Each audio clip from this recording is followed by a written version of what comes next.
اور میاں بیوی کے آپس کے تعلقات پر ان کے خاندان کے دوسرے تعلقات اتنا زیادہ اثر انداز ہوتے ہیں، اتنا دخل انداز ہوتے ہیں کہ اس کے نتیجے میں بسا اوقات میاں بیوی کے تعلقات محض اس وجہ سے بگڑتے ہیں کہ دونوں طرف کے ماں باپ کو شوق ہے کہ وہ اپنی بالادستی اس جوڑے پر قائم کریں، اور یہ ایسی بیہودہ رسمیں ہمارے بعض مشرقی معاشروں میں جاری ہیں کہ خاوند کے رشتہ دار سمجھتے ہیں کہ جب تک ہم بیوی کو کھینچ کر اپنے ماں باپ سے توڑ کر اپنا نہ بنا لیں اس وقت تک ہماری فتح نہیں ہو سکتی،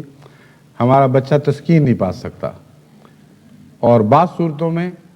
بالکل اسی قسم کا رویہ بچی کے والدین اختیار کرتے ہیں۔ وہ سمجھتے ہیں جب تک خاوند سے اور خاوند کے رشتہ داروں سے کلیتاً توڑ کے الگ نہ کر دیا جائے اس وقت تک اس جوڑے کو سچا چین نصیب نہیں ہو سکتا، سچی سکینت عطا نہیں ہو سکتی، اور اس کے نتیجے میں وہ دونوں خاندان کوشش کرتے ہیں کہ کسی طرح ان میاں بیوی کا گھر اجڑ جائے۔ اور اکثر اجڑتے ہوئے گھروں میں، اگر اکثر نہیں تو ایک بڑی تعداد ایسی ہے اجڑے ہوئے گھروں کی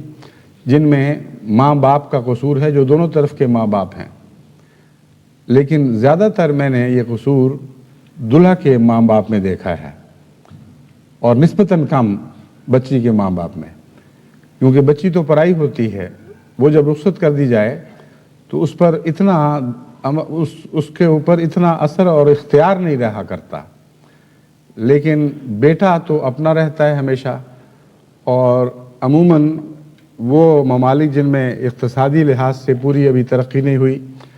اور میاں بیوی فوراً اپنا الگ گھر بنانے کی استطاعت نہیں رکھتے،